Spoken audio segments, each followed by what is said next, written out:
ভাই, তামিলনাড়ুর এই 9 জন পুলিশ অফিসারের মৃত্যুদণ্ডের সাজা শুনিয়ে কোর্ট এটা পরিষ্কার করে দিয়েছে, পুলিশের উর্দি পড়া মানে এটা নয় যে তুমি সাধারণ মানুষের সাথে জীবজন্তুর মতো ব্যবহার করবে। মানে ঘটনাটি 2020 সালের লকডাউনের সময় তামিলনাড়ুর একটা বাজারে একই পরিবারের বাবা এবং ছেলে একটি মোবাইলের দোকান চালাতেন, এবং সেই সময় তারা লকডাউনের প্রোটোকল কিছুটা ভেঙে তাদের দোকান খোলা রেখেছিল, যার জন্য স্থানীয় পুলিশ সেখানে এসে রেড করে এবং বাবা এবং ছেলেকে তারা তাদের হেফাজতে নিয়ে যায়।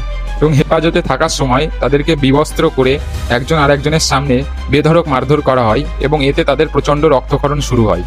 এছাড়াও তাদের উপর চরম মানসিক এবং শারীরিক নির্যাতন করেছিল। পরের দিনই তাদের ডিস্ট্রিক্ট ম্যাজিস্ট্রেটের সামনে তোলা হয়, যেখানে পুলিশ তাদের এই অবস্থা গোপন রেখেছিল এবং ম্যাজিস্ট্রেটও কোনো প্রশ্ন না করে তাদের সরাসরি জেলে পাঠানোর নির্দেশ দেয়। জেলে পৌঁছানোর পরেও তাদের রক্তক্ষরণ বন্ধ হয়নি এবং তাদের অবস্থার আরও অবনতি ঘটে। অবশেষে 2-3 দিনের মাথায় বাবা এবং ছেলে দুজনেরই মৃত্যু হয়। এই ঘটনায় পুরো দেশ কেঁপে ওঠে।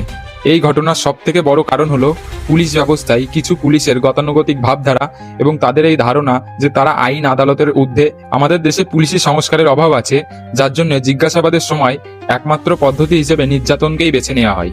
সারা দেশের পুলিশ কর্মকর্তাদের জন্য একটি কঠোর বার্তা দেওয়ার জন্যই আদালত এই কঠোর সিদ্ধান্ত নিয়েছে।